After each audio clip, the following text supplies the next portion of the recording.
Wes Streeting refuses to answer simple question as he's left squirming on Sky News. Wes Streeting made his first appearance on Sky News in his new role as Defense Secretary, months after resigning as Health Secretary under Sir Keir Starmer's leadership.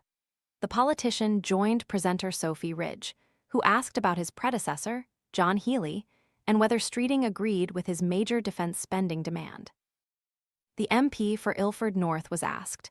John Healey said he was certain that Britain should reach 3% of spending of GDP on defense by 2030. 3% on GDP by 2030, is that a target? The Defense Secretary responded, I endorsed John Healey's resignation letter wholeheartedly at the time. Looking for a premium phone without the premium price?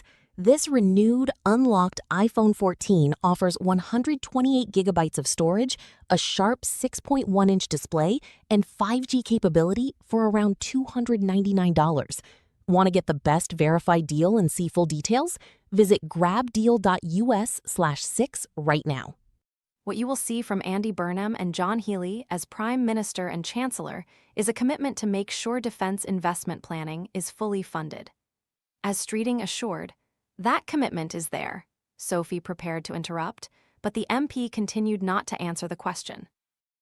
As Streeting went on, in terms of meeting that commitment, they will set out in the usual way, the broadcaster interjected. Wes, I'm going to have to come in again. Sophy repeated, you are the Defense Secretary. Do you believe in the target of spending 3% of GDP on defense by 2030?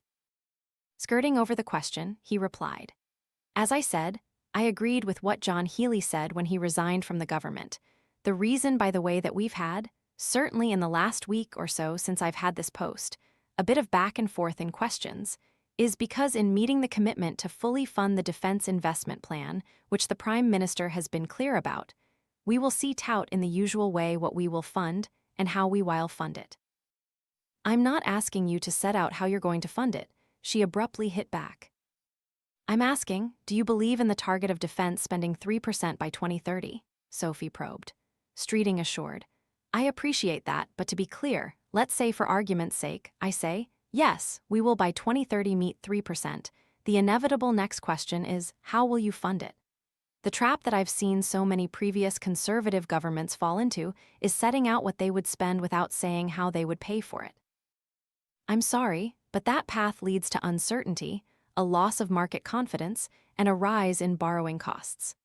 Mr. Healey previously demanded, Britain must set the headmark of spending 3% on defense in 2030 and a clear path to 3.5% in 2035, the commitment all NATO nations have made to each other and to their people.